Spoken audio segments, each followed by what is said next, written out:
We are on Genesis chapter 35. I forgot as soon as I looked away.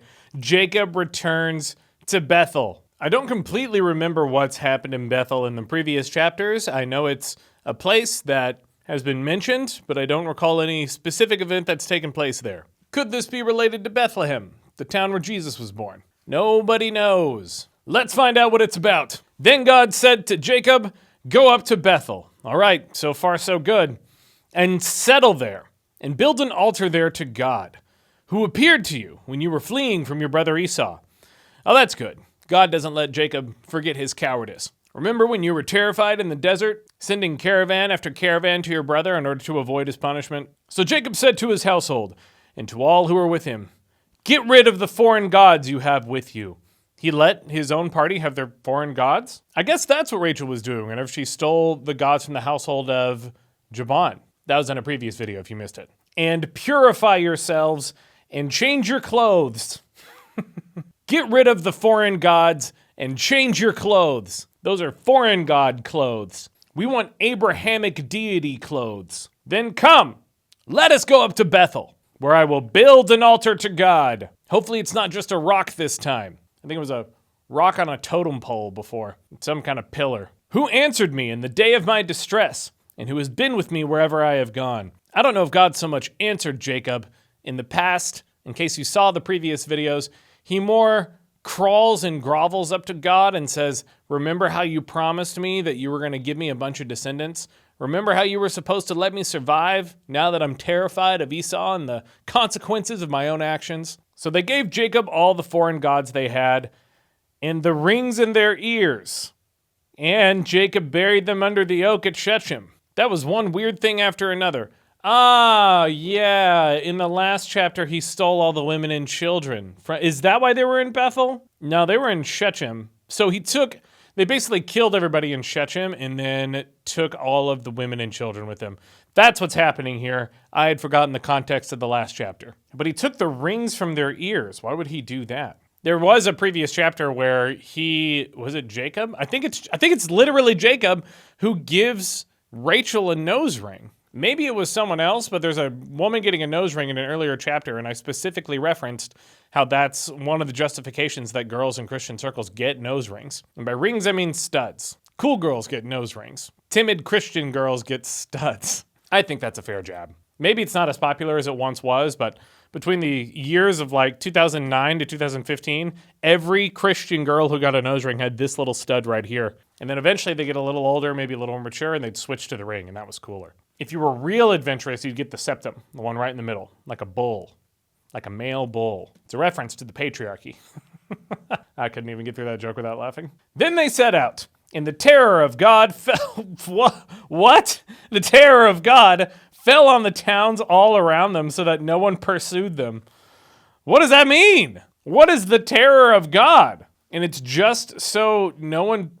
Why would someone pursue them? Probably because they slaughtered an entire city. My guess is the towns around them were like, "Hey, did you hear that the whole city was slaughtered by some guys while they were circumcised?" If you missed it, the quick recap is Jacob's sons had everyone get circumcised, and then a day or two later, while they were still recovering, because it's a painful procedure and they had no anesthetic, they went in and slaughtered all the men. That's why they have the women and children now, because someone assaulted their sister. So they destroyed the whole town. So now, I guess, I don't know what the terror of God means. I can't imagine it's pleasant.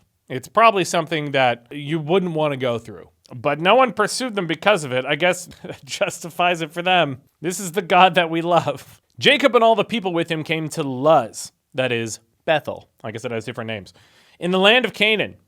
There he built an altar, and he called the place El Bethel." El Bethel. That's literally what it says. It's E-L space Bethel. El Bethel.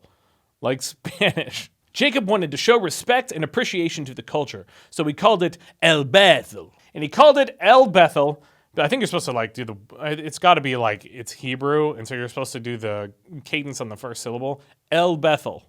So he called it El Bethel. I don't know. Because it was there that God revealed himself to him when he was fleeing from his brother. I thought God had revealed himself to Jacob many times, throughout this whole thing. That can't have been the first. Okay, Maybe it just means that was a time. It was one of the times that God revealed himself.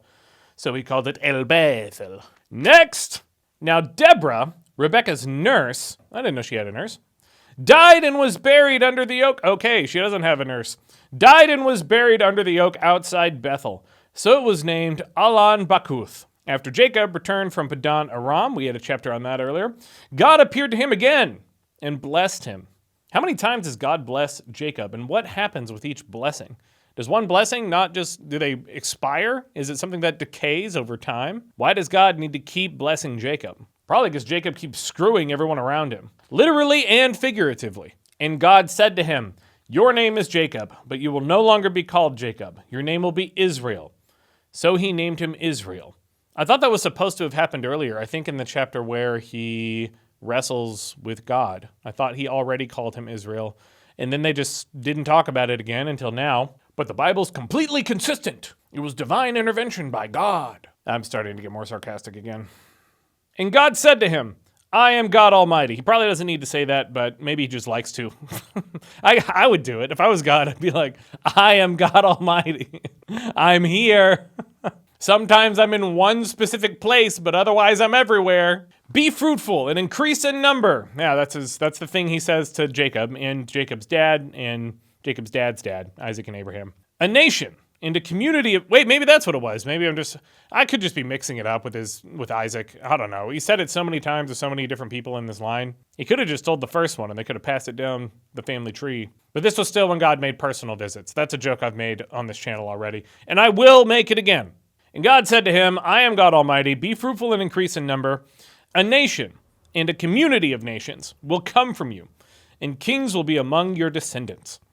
The land I give to Abraham and Isaac, it was past tense. The land I gave to Abraham and Isaac I also give to you, just this little spot in the Middle East. And I will give this land to your descendants after you. We're coming up on the claims of regions in the Middle East. That's a touchy one. That's a touchy subject. Then God went up from him at the place where he had talked with him. Jacob set up a stone pillar. There it is. He always does a pillar. He can't get away from him. It's like those things in Skyrim, the pillars you can go and you talk to them and they shoot a little beam up into the sky and they give you a power. That's basically what I'm picturing here. Hopefully you've all played Skyrim. It's only been 14 years since it came out. Jacob set up a stone pillar at the place where God had talked with him, and he poured out a drink offering on it. He also poured oil on it, just to be safe. Glug, glug, glug, glug. Jacob called the place where God had talked with him Bethel. Or maybe they're just telling this out of order. It's like a Pulp Fiction kind of thing. We know it's called Bethel already. Had he not called it that yet? Now he's calling it that? We already knew he was going there. New section titled, The Deaths of Rachel and Isaac. Aw, two people who never did anything good the entire time they were in the Bible. Why do we name people Rachel? People are named after this woman. People are named after Isaac. There are tons of Jacobs. I already talked about that. Why are people naming their children? Do they just not know? We just dress. I mean, I guess I didn't know how bad it was before I started this channel. Yeah, maybe it's just a question of ignorance. I would never name my son Jacob after reading this story. It just got worse and worse. I thought that I had been saying this for so long. I thought he had like a redeeming arc. Like he gets better at some point and he's cool. And is he Israel now? Are they actually going to start calling him Israel? No. Jacob had 12 sons. I'm looking ahead. You're about to hear me read it. They're still calling him Jacob. Why was it put here? Why did they say Israel? Why? Why? Okay, the deaths of Rachel and Isaac. Then they moved on from Bethel, while they were still some distance from Ephrath. Rachel began to give birth and had great difficulty. She's still giving birth, but she's about to die? What's going to happen? And as she was having great difficulty in childbirth, the midwife said to her, Don't despair, for you have another son. As she breathed her last, for she was dying. Oh, wow. Okay, so she is dying. She named her son Ben-Oni, but his father named him Benjamin. What? With her dying breath, she gave her son a name, and then Jacob changed it? Another demerit for Jacob. Another downside to him as a person. And Benjamin is the name we kept. Everyone names their kid. I don't know anyone named Ben-Oni. That sounds like a Jedi. That sounds like Ben Kenobi. Ben-Oni. But his father named him Benjamin. I'm so disappointed in this. This has been the most, lots of funny stuff has happened. Okay, to be fair, a lot of funny stuff has happened in this whole story arc. and I've enjoyed that aspect of it, but Jacob is the worst. Jacob has not done a single redeeming thing in the entire time he's been alive. Where does he? I want to look ahead and find out where he dies. Where does Jacob die? Why do we have to have Rachel go first? I mean, she wasn't great either. I've already talked about that. Okay, his father named him Benjamin. So, and you know what? Technically, it doesn't say Jacob's the father. It probably is, though. It probably is. I won't go on a tangent for that one. So Rachel died and was buried on the way to Ephrath. That is Bethlehem. They mentioned Bethlehem. It must be something different. They're already talking about Bethlehem all the way back here, all the way back in Genesis. Over her tomb, Jacob set up a pillar, of course. And to this day, that pillar marks Rachel's tomb. Doubt it. Doubt that's true. That stone is almost certainly gone. Someone would have knocked it over. Someone would have put graffiti all over it. It's probably eroded by this point. When did Genesis take place? Not recently. We know that. It's only a few generations after Adam still. Now we're getting back into the age of the earth debate. I don't know, man. There's no way that pillar is still there. Israel moved on again. And okay, so we're calling him Israel for a moment. And pitched his tent beyond Migdal Eder. Migdal Eder. When Israel was living in that region, Reuben went in. Love Reuben. He's been in the story many times. And slept with his father's concubine, Bilhah. Oh, well. And Israel heard of it. That's the end of the sentence. Reuben went in and slept with his father's concubine Bilhah, and it's gross. So the dad and the son have both slept with this woman, and he heard of it, and that's the end of the sentence. The next part is Jacob had 12 sons. That's what I was talking about earlier. And so they call him Israel, and then Reuben sleeps with the concubine of Israel. Jacob had 12 sons. Israel heard it. Jacob had 12 sons. The sons of Leah, we have to distinguish them by woman that birthed his children. The sons of Leah, at least, you know what? I have been curious about this, so I'm excited to find out who belongs to who. The sons of Leah, Reuben the firstborn of Jacob, Simeon, Levi, Judah, Issachar, and Zebulun. Yeah, we remember Zebulun. He was a few chapters ago. So that's what? 1, 2, 3, 4, 5, 6. That's 6 children. That's half of them. And Leah was one with weak eyes from a long time ago.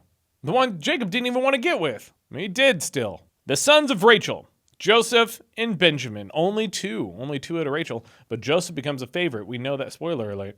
I already talked about him. You should know anyway. It's okay if you don't. But that's all the sons from Rachel, Joseph and Benjamin. That's 8. The sons of Rachel's servant, Bilhah, who Reuben, the son of Leah, slept with, apparently. Dan and Naphtali. And also, I thought she was a servant. I thought it was like the servant of Rachel, but now she's a concubine? I'm confused about the way they're labeling people. Dan and Naphtali. The sons of Rachel's servant, Bilhah, Dan and Naphtali. The sons of Leah's servant, Zilpah, Bilhah and Zilpah. Gad and Asher. So there's the 12 sons, or 13 with Benjamin. Wait, I thought that was the 13th. I guess that's it. That's 12. 12 sons. These were the sons of Jacob who were born to him in Padan Aram. Were they all born there? I don't think they were. Maybe they were. Jacob came home to his father Isaac in Mamre, near Kiriath Arba, that is Hebron, where Abraham and Isaac had stayed. Isaac lived 180 years, then he breathed his last and died and was gathered to his people, old and full of years. And his sons, Esau and Jacob, buried him. And that's the end of chapter 35. Sad that Rachel died, but she wasn't great. Sad that Jacob's still alive. If I'm being completely honest, I mean, he's awful. I don't really want him in the story anymore. I'm tired of Jacob. Or Israel, as I guess you can exchange names whenever you want. You can use whichever one. They called him Israel sometimes, called him Jacob other times. It's his God-given name. In the next chapter, 36, it's going to be called Esau's Descendants. So we're going to find out who goes. We haven't talked about Esau at all, except for when he came back and greeted his brother, and they made up with each other. So we'll see how that pans out. See you guys then.